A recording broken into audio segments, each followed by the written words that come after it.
Olá, pessoal, tudo bem com vocês? Bom, meu nome é Klaus Dieterzalter, se alguém não me conhece, eu vou ser o professor de vocês na disciplina de Gestão da Produção e Gestão de Pessoas. Eu gostaria de lembrar algumas coisas antes de começar a entrar no assunto propriamente dito da disciplina. Em primeiro lugar, essa é uma disciplina EAD, mas vocês vão ter a oportunidade de interagir com os professores das disciplinas EAD. Cada disciplina tem 4 fases, fase 1, 2, 3 e 4. Em cada uma dessas fases, vocês têm diferentes aulas. Por exemplo, a fase 1 desta disciplina de gestão da produção e gestão de pessoas tem 5 aulas. Isso algumas vezes pode mudar de uma fase para outra, etc. Tá? Em cada fase, vocês vão ter a oportunidade, então, de interagir com o professor da disciplina através de uma live. Vocês já viram que o dia e hora de cada live está marcado lá no portal de vocês, no local da disciplina. Então, vocês podem acessar o link que está acima e começar a acompanhar a live com o professor. A intenção dessas lives, pessoal, é só dar uma polida, digamos assim, na matéria. Falar sobre a matéria e trazer alguns assuntos a mais para que facilitem o entendimento da matéria por vocês. Então, é importante que vocês acompanhem a live, não só depois vendo a gravação, cada aula será gravada e a gravação será disponibilizada para vocês, mas também acompanhando a live, tá? Por que isso? Porque daí vocês podem tirar aquela dúvida básica, podem interagir, podem contar alguma experiência de vocês. Isso é muito importante. Uma disciplina não se faz só a partir do material disponibilizado ou a partir do professor, mas também a experiência que vocês têm, que vocês podem trazer no dia a dia aqui para a gente na disciplina. Então, é muito importante que vocês também acompanhem a live e não vejam só ou somente a gravação da live, tá? Então, eu vou trazer aqui para vocês 4 lives ao longo do semestre, cada uma falando sobre uma fase diferente, tá? A live de hoje, como eu falei, é relativa à fase 1, e no dia 12 de abril, às 19h15, que é semana que vem, vocês vão ter mais uma live para falar sobre a fase 2. A gente começou um pouquinho atrasado, então vai ter 2 lives em semanas seguidas.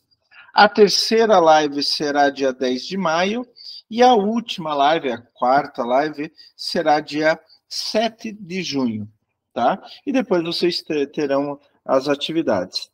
Outra coisa que eu queria lembrar, gente, não é só assistir o vídeo aqui da live. O vídeo é uma coisa a mais para vocês, tá?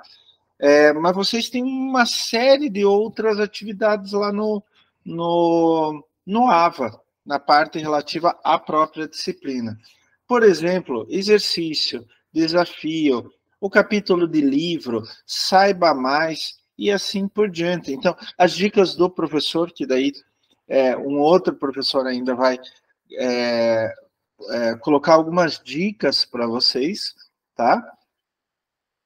E isso é importante que vocês acompanhem, que vocês façam, além dos trabalhos, etc., para preparar para a prova, tá? Qualquer coisa, eu estou aqui nas lives e vocês podem, durante a nossa live, consultar. Ou, se vocês tiverem dúvidas, ainda podem consultar o tutor da disciplina, tá bom? Então, acompanhem, façam parte, se entreguem ou integrem na disciplina. Isso é muito importante. Tá certo, pessoal? Então, essa é uma chance que vocês têm, uma oportunidade que vocês têm de interagir com o professor. Antes de começar, eu preparei alguns slides para vocês, e antes de começar com os slides propriamente dito, eu só quero dar um aviso aqui. Eu tenho uma mesa digitalizadora onde eu escrevo, e o que eu escrever aqui na mesa aparece no slide de vocês. Então, só para vocês terem ideia, isso é quase como se fosse uma aula ao vivo, presencial. A única coisa que eu estou aqui na minha casa, esse é o escritório da minha casa, aqui meus livros, adoro livros, e vocês estão na casa de vocês ou em algum outro lugar acompanhando a live, tá? Essa é a única diferença, porque eu quero interagir com vocês como se eu estivesse em sala de aula mesmo, como se eu estivesse dando aula presencial para vocês. Tá certo, pessoal? Então, eu vou começar agora a apresentar alguns slides que eu preparei para vocês sobre os assuntos das aulas da fase 1. Eu separei aqui, eu quero compartilhar agora. Espera um pouco, compartilhar. Eu estou com dificuldade de compartilhar, então, deixa eu fazer aqui de novo. Ah, tá aqui. Estou conseguindo. Agora eu vou conseguir. Opa. Está no último slide. Vamos para o primeiro aqui.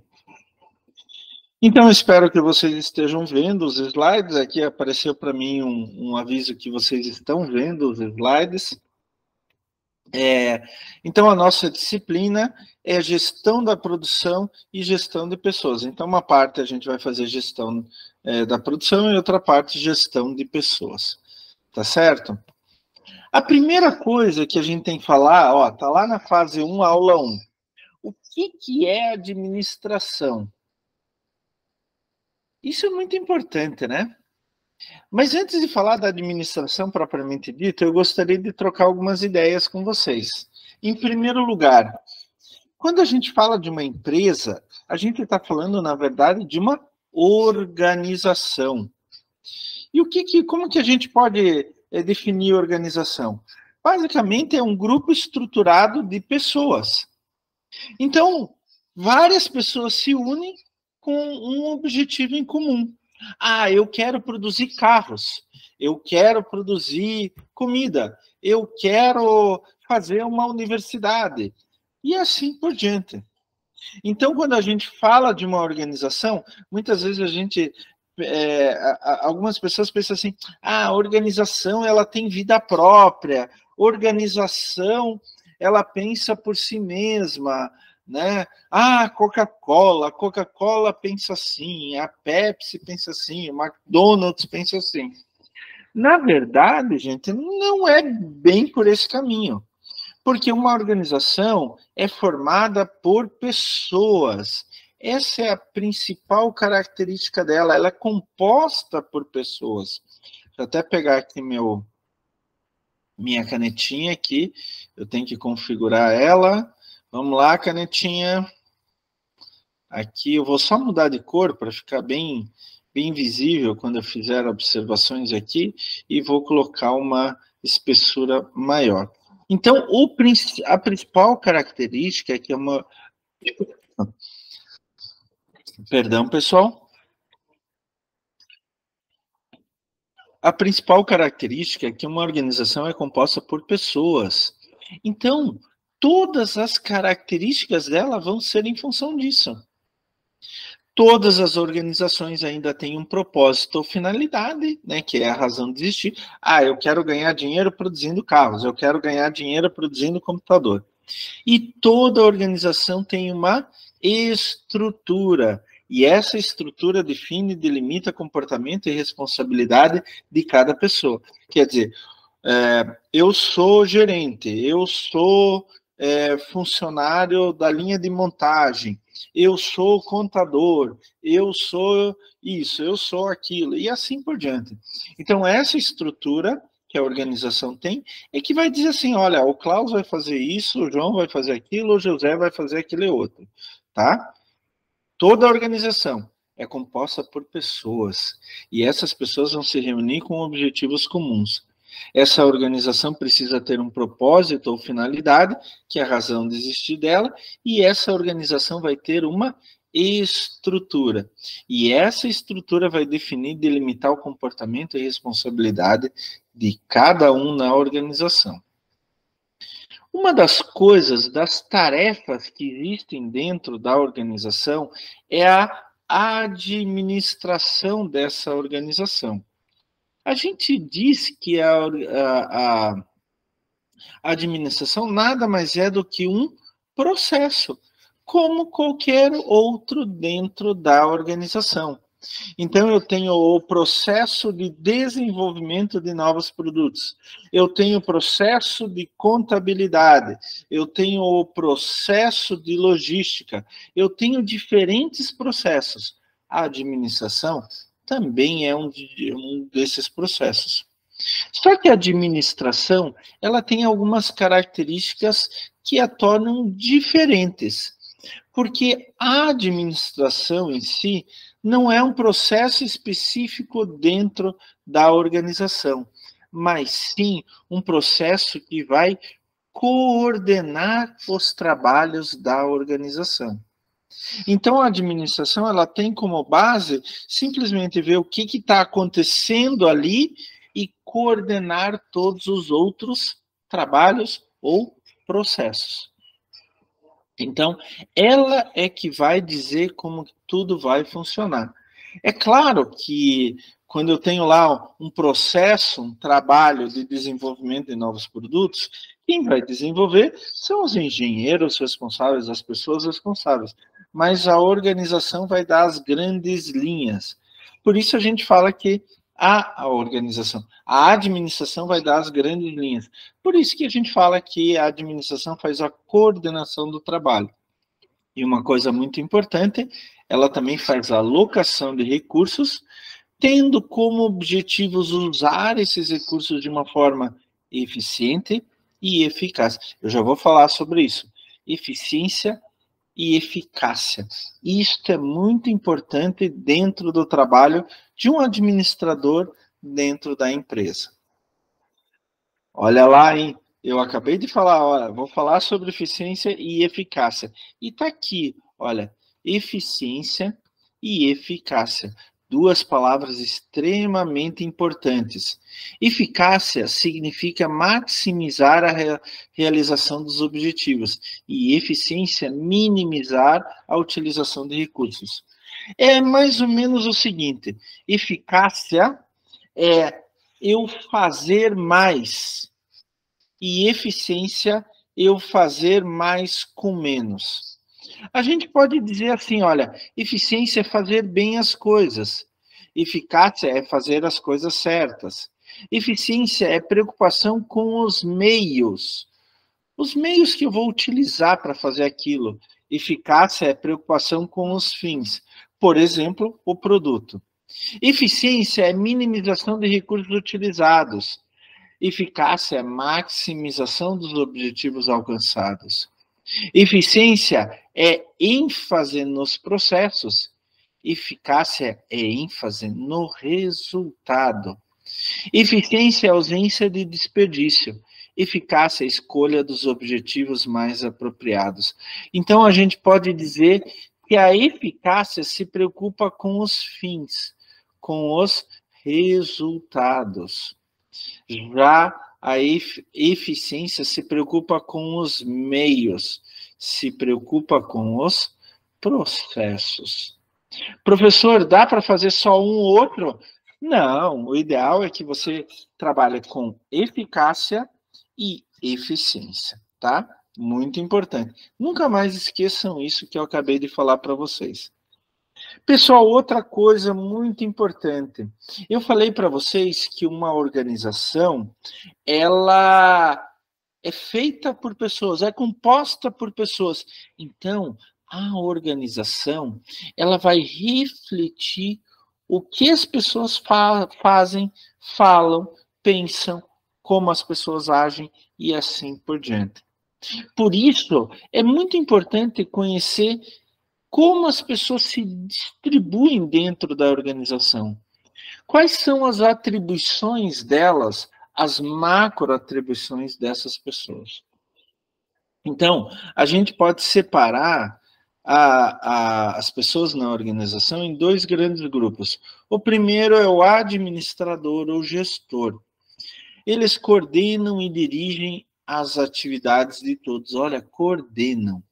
A responsabilidade dos administradores e gestores é fazer com que os trabalhadores operacionais atinjam os objetivos, tá?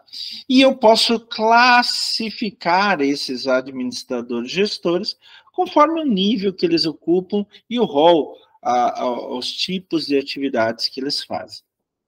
O segundo grupo são os trabalhadores, funcionários, colaboradores, e eles é que vão trabalhar diretamente na tarefa.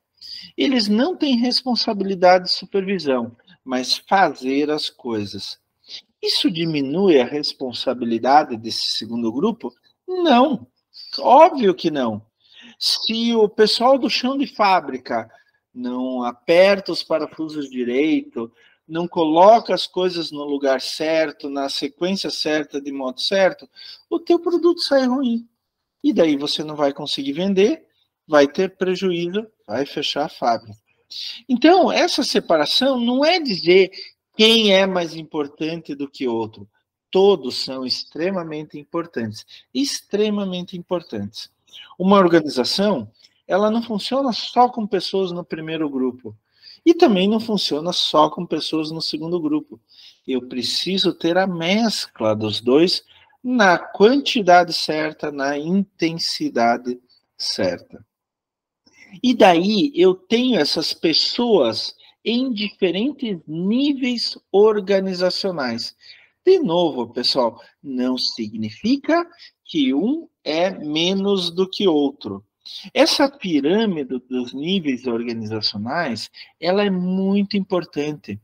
E todos os níveis da pirâmide são extremamente importantes. A primeira parte, lá de baixo, a base, que segura o resto da pirâmide, é aquela que faz a execução. São os trabalhadores, é o chão de fábrica. Atenção, eu não estou usando a expressão chão de fábrica com demérito. Pelo contrário, o chão de fábrica é base de toda a empresa. E daí vem o que a gente chama de nível operacional, onde que se encontram, por exemplo, os supervisores de primeira linha. Eles têm uma atuação operacional muito específica de uma operação ou de uma tarefa. Então, ele é responsável por supervisionar tal tarefa. Logo acima do nível operacional tem o nível tático, que são os gerentes, e eles têm o que a gente chama de uma atuação tática, com foco em uma unidade ou área funcional. Então, tal gerente, ele é responsável por tal departamento, que tem supervisores e que tem trabalhadores. E, finalmente, o nível mais alto é o chamado nível estratégico. São os administradores de topo, os chefões. E a atuação deles é chamada de atuação estratégica e abrange toda a organização. Se vocês começarem a pensar, o trabalhador ele tem uma tarefa. O nível operacional, supervisores de primeira linha, eles supervisionam um grupo de trabalhadores. Então, vai aumentando fisicamente a área de atuação deles. O nível tático fica numa grande área. E o nível estratégico pega toda a empresa. Pega toda a empresa. Essa foi a primeira aula. Agora eu queria entrar na segunda aula da fase 1. As funções gerenciais. Então, vamos pegar aqui principalmente nível tático e nível operacional, tá? A gente fala funções gerenciais, principalmente o nível tático. Então, eu estava falando dos níveis organizacionais de vocês, tá? Pessoal, quando a gente fala, então, de funções gerenciais, a gente está falando principalmente do nível tático e também do nível operacional. Vamos lá. As funções gerenciais, elas têm 4 áreas básicas, digamos assim. Planejar, organizar, liderar e controlar.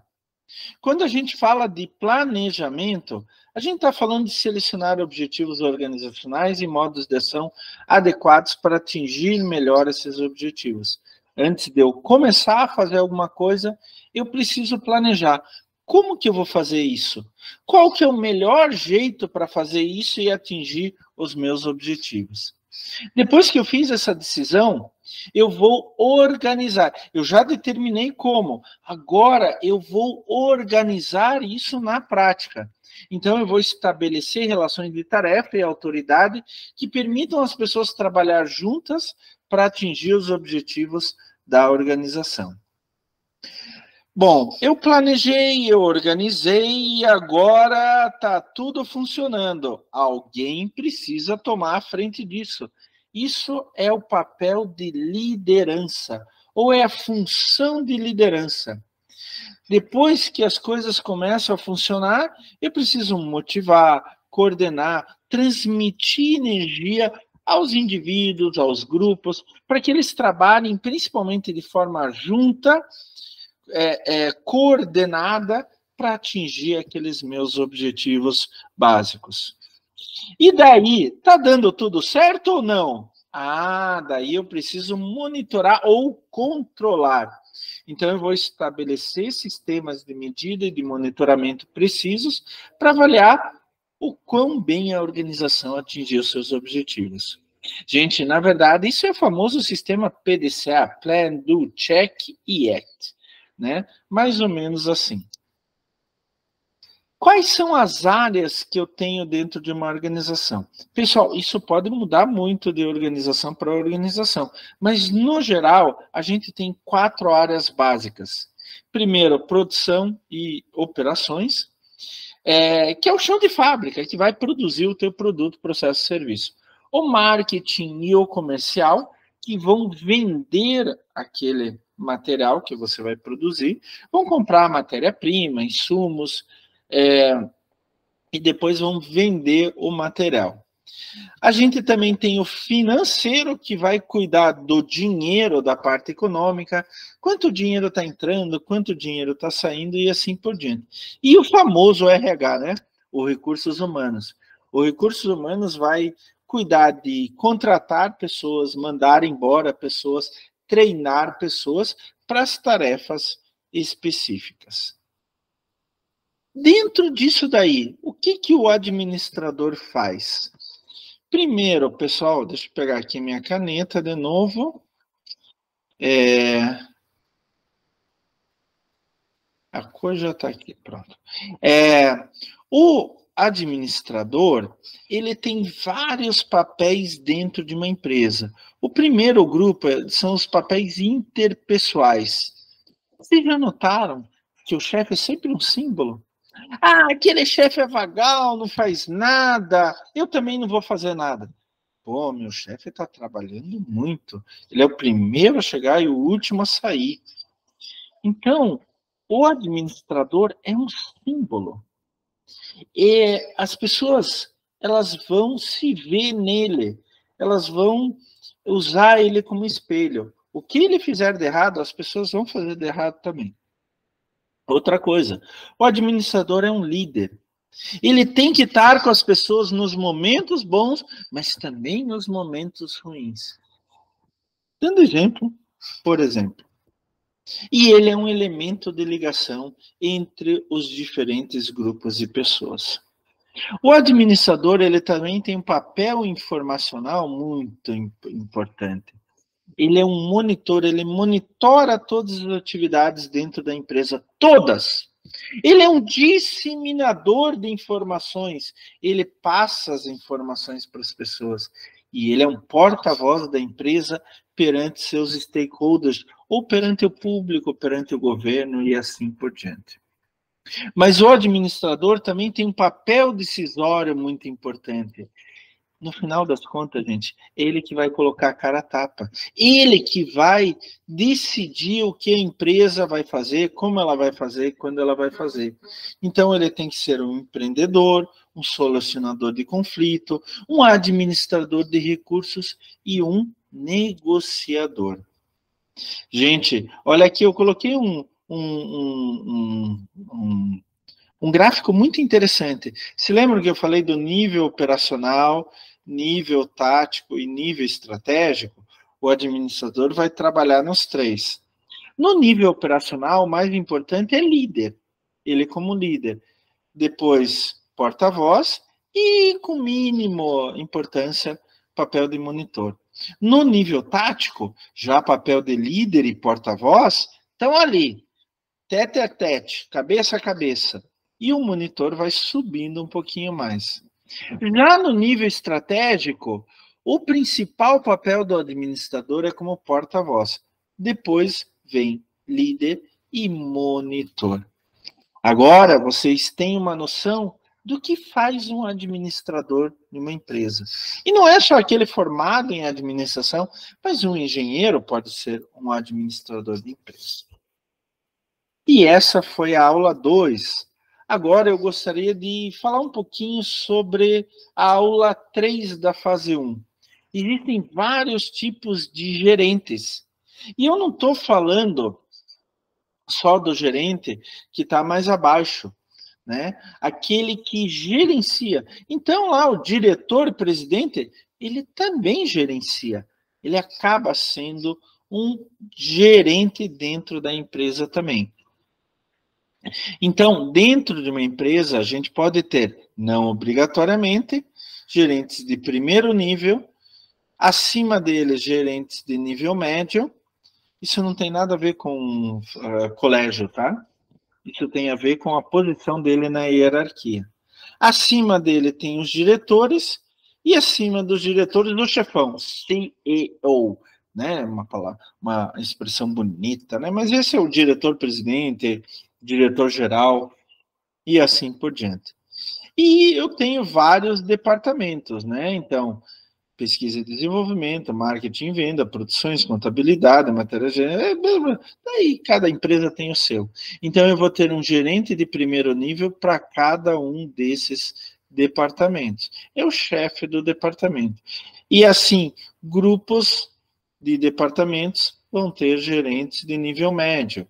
A mesma coisa aqui para os diretores. E só um chefão lá no final. Mas quais habilidades esses gerentes, esses administradores devem ter? Depende de onde eles estão localizados.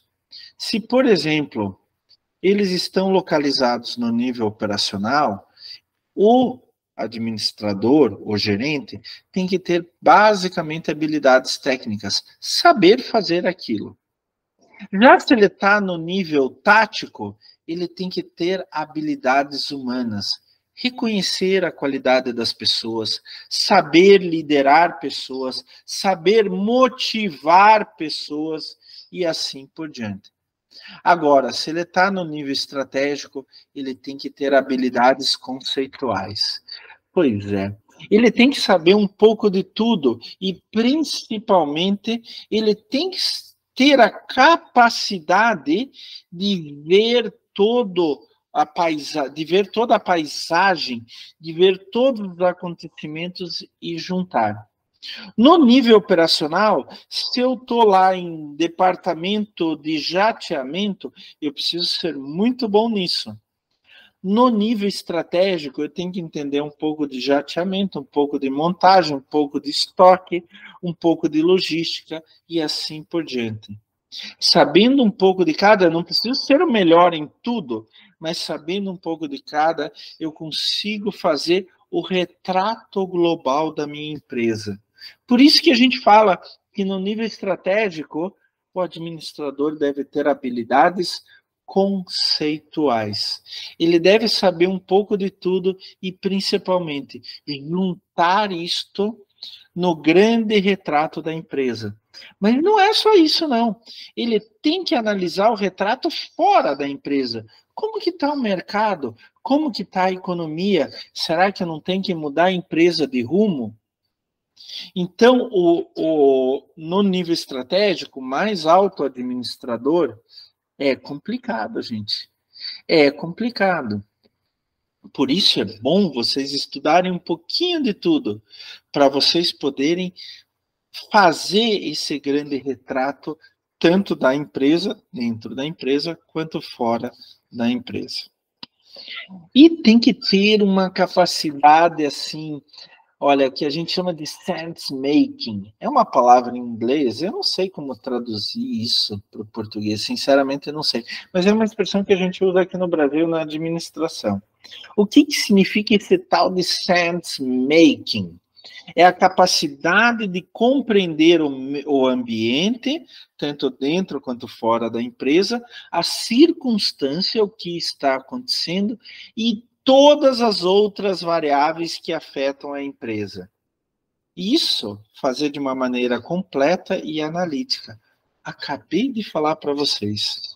Então, no nível estratégico, o administrador ele precisa analisar tudo o que acontece dentro da empresa, ele precisa conhecer todas as partes da empresa e saber ligar essas partes. Isso é extremamente importante, tá? A partir daí, ele vai ver o que acontece fora da empresa e vai situar a empresa dentro do ambiente geral. Mas como que a gente faz para desenvolver esse tal de sense making? Pessoal, ler, ler, ler, aprender, aprender, aprender, ler, ler, ler, aprender, aprender, aprender, ler, ler, ler, aprender, aprender, aprender. Aprendizagem contínua. Vocês saíram da faculdade, agora não preciso mais estudar. Isso que vocês pensam. Preciso estudar e preciso estudar muito. Eu sou formado há 31 anos e estudo todos os dias da minha vida.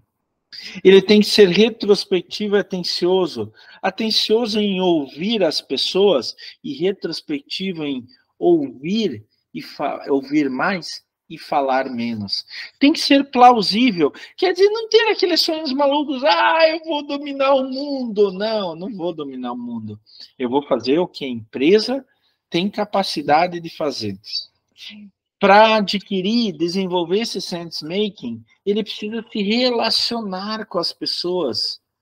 Sabe aquele diretor que conhece cada funcionário de chão de fábrica? Sabe aquele diretor que anda pela fábrica e vai cumprimentando as pessoas, se interessa pelo que as pessoas fazem? E isso não só dentro da empresa, mas também fora da empresa. Ser imagético, dar uma boa imagem. Continuando aqui, vou colocar de novo.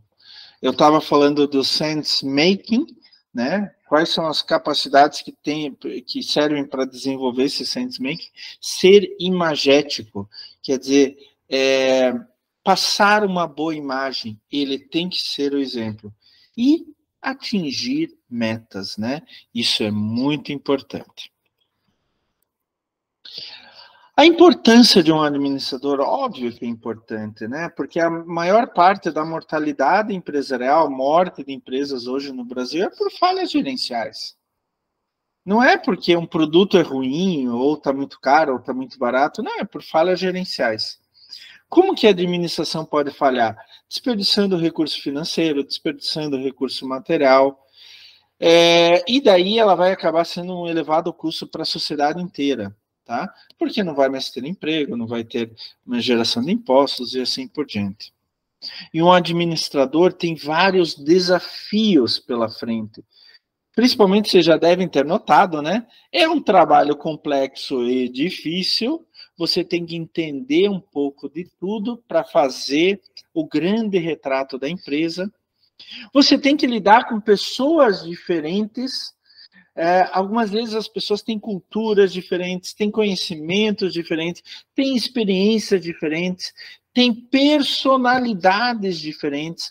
Uma pessoa, algumas vezes, é muito atirada, outra já é muito introspectiva, e as pessoas têm ambições diferentes. Gente, um bom administrador tem que ter a capacidade de motivar todo mundo. Olha, vocês são os melhores. Vocês vão ser ótimos profissionais. Vocês estão contribuindo para a empresa, para a sociedade e etc. E ele tem que motivar as pessoas, principalmente em tempos de incerteza e mudanças. Como a gente está vivendo nos últimos anos, principalmente por causa da pandemia. Pessoal, tem um fardo aí, né? Um bom administrador tem que tomar decisões difíceis, porque os recursos são escassos, dinheiro é escasso. Algumas vezes a gente tem que mandar pessoas embora, outras vezes a gente tem que contratar pessoas. E um bom administrador, ele persegue o sucesso através do desempenho de todos. Ele não diz que o sucesso é graças a ele diz que o sucesso é graças a todas as pessoas que trabalham naquela empresa. Mas daí tem os benefícios, né? Porque é um trabalho extremamente complexo e difícil. A gente diz que é uma das funções mais importantes na empresa. Não estou dizendo que as outras não são importantes, mas o administrador tem que lidar com tudo. E acaba que os bons administradores são mais bem pagos. Normalmente, o diretorzão de uma empresa tem reconhecimento e status, e ele tem que trabalhar com pessoas diferentes. Isso pode ser um benefício, conhecer pessoas diferentes. Outra coisa é que o administrador, ele também não está muito, digamos assim, engessado. Ele pode trabalhar, sim, de forma criativa, inovadora e com imaginação. O que no mundo de hoje um bom administrador precisa? Primeiro, visão global do mundo de negócios. Pessoal, o mundo de negócios não é mais o quintal da tua casa, é o mundo inteiro. E a gente precisa lidar com todas as relações de negócios, culturas diferentes, pessoas do mundo inteiro. Por isso, a gente precisa entender diferentes modelos culturais. Pessoal, negociar com o norte-americano é uma coisa, com o europeu é outra. Com o chinês, que está indo para a maior economia do mundo, é uma coisa bem diferente, bem diferente. Hoje, as organizações precisam ser flexíveis e rápidas, porque o mundo muda. Não tem aquela rádio, em 20 minutos tudo pode mudar? Fala assim? Então, o mundo muda rapidamente. Algumas vezes tem uma hierarquia rígida demais, e isso precisa se transformar. Como? Em redes e trabalho em equipe. A administração hoje precisa cada vez mais de colaboradores que sejam mais qualificados. A administração hoje precisa pensar no cliente. O que o cliente quer? O que o cliente quer do meu produto? Ele quer um produto com tal tecnologia ou com tal preço, com tal qualidade e assim por diante. E a administração hoje precisa ter ética nos negócios, tá? Infelizmente, muitas pessoas estão indo para o lado contrário, da falta de ética. E a gente precisa mais do que isso.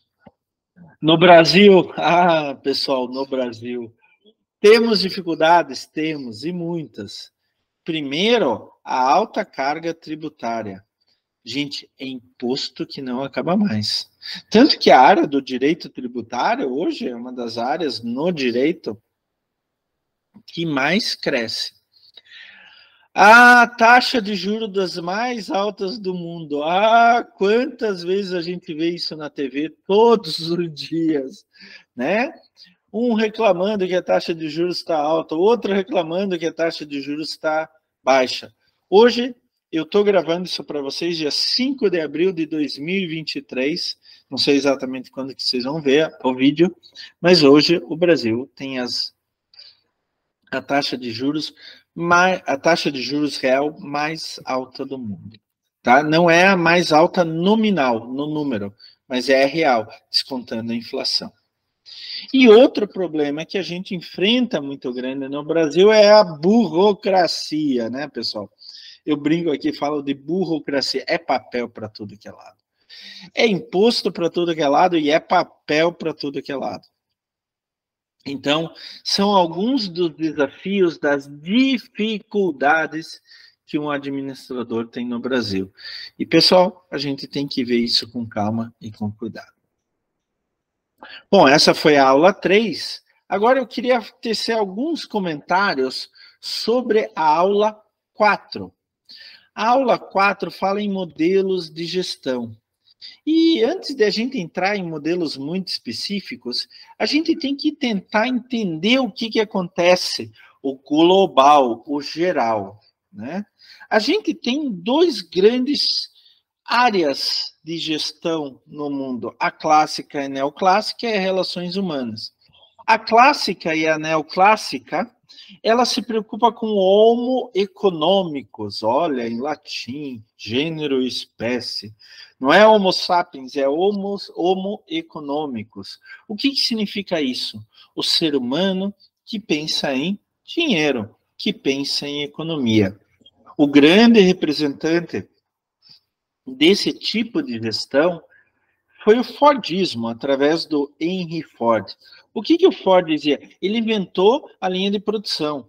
Então, ele pregava a especialização do trabalhador, ele tem que fazer só isso.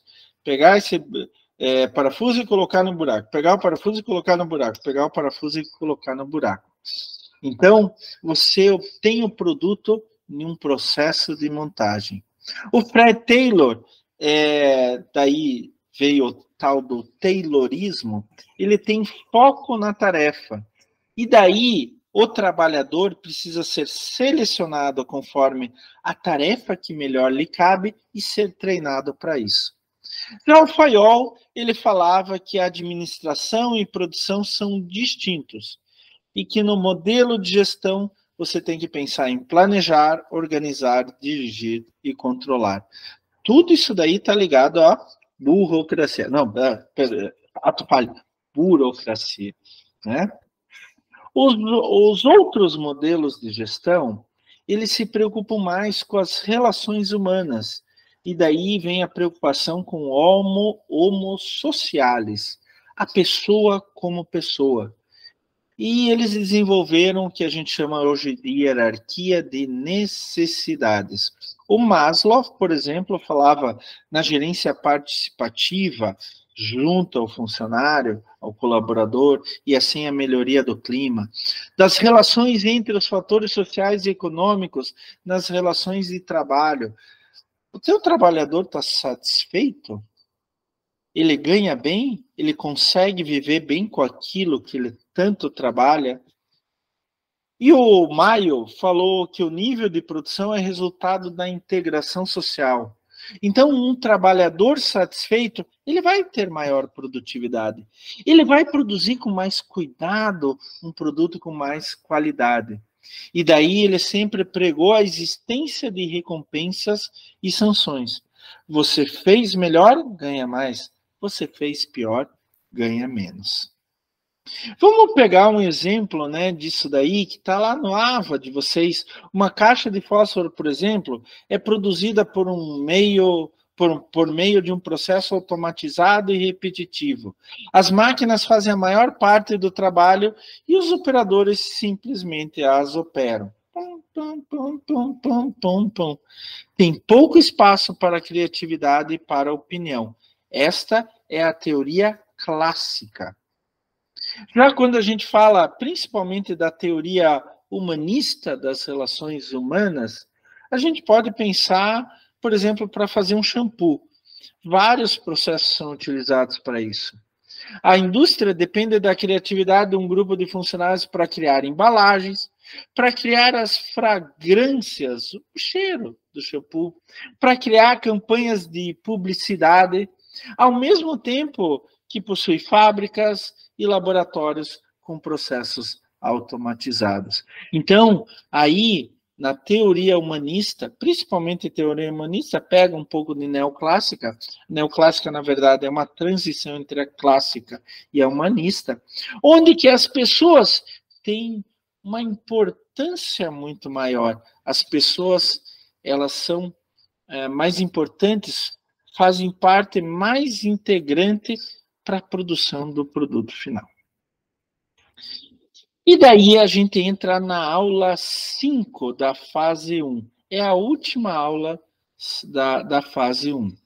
A gente tem que pensar a empresa como uma série, ou a gestão da empresa, com uma série de fatores. Por exemplo, deixa eu pegar aqui minha caneta. Quais são os valores da empresa?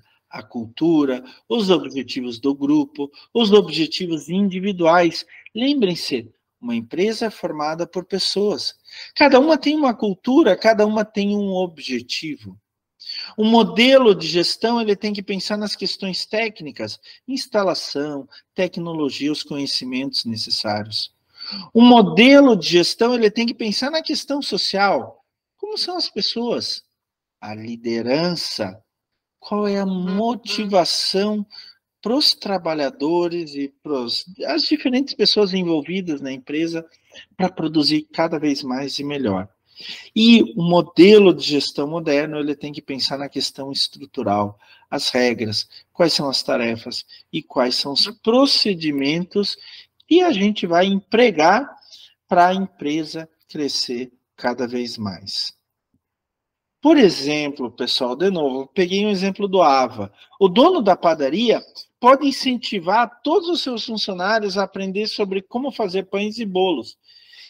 Então, eu estava falando do exemplo da padaria. O dono pode incentivar os seus funcionários a aprender sobre como fazer pães e bolos. E quando eles criarem produtos novos, ele pode dar prêmios, por exemplo. Qual é o melhor pão? Qual é o melhor bolo? Principalmente utilizando as novas máquinas que adquiriu, promovendo tecnologia no processo de produção. Então, nessas relações humanistas, a gente tem duas grandes teorias. A teoria sociotécnica, que foca a integração, juntar pessoas e tecnologias, e mostra que o ser humano que atribui sentido à ferramenta. A ferramenta é importante, o equipamento é importante? É, mas é o ser humano que vai operar o equipamento.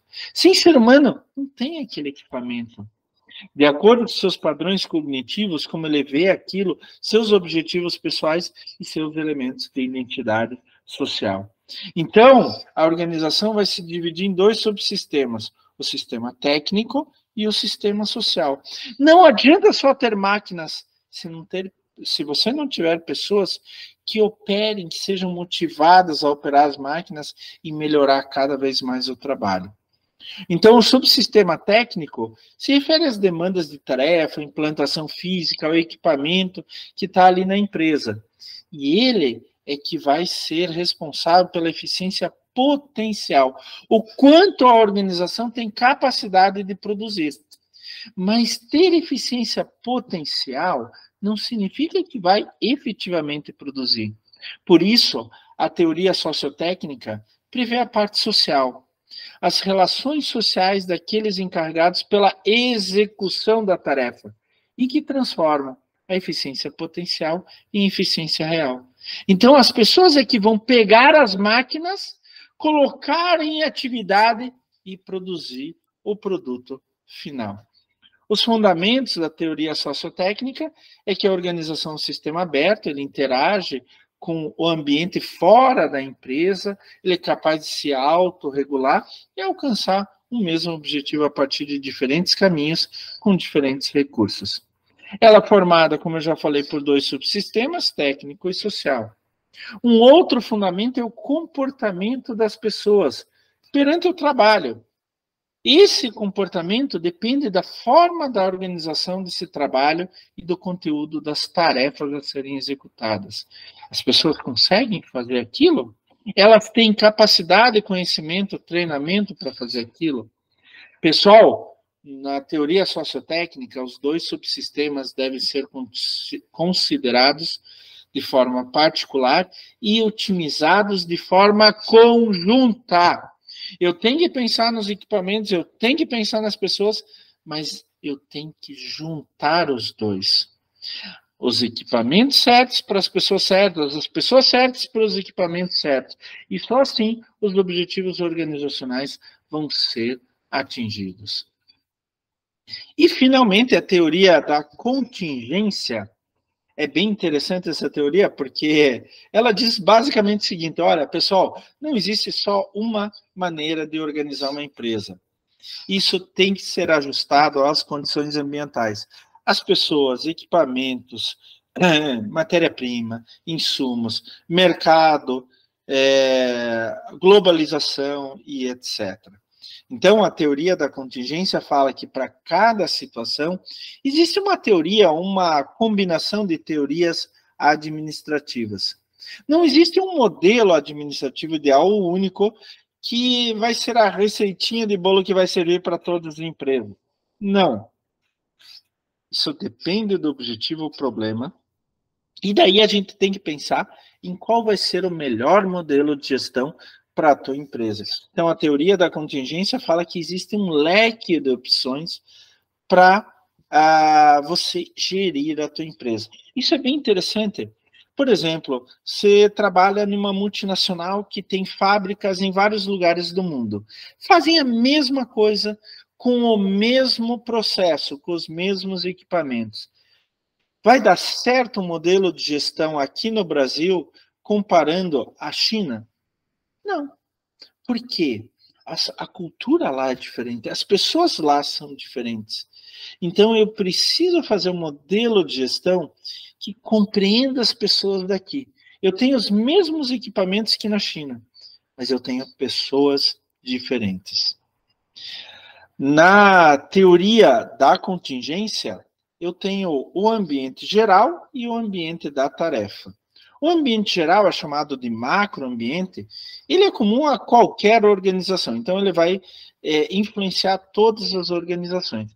Ele vai depender de um conjunto de condições tecnológicas, econômicas, políticas, legais, demográficas, ecológicas, culturais e etc. Vai pensar no ambiente como um todo. Já no ambiente de tarefa, é o que a gente chama de microambiente.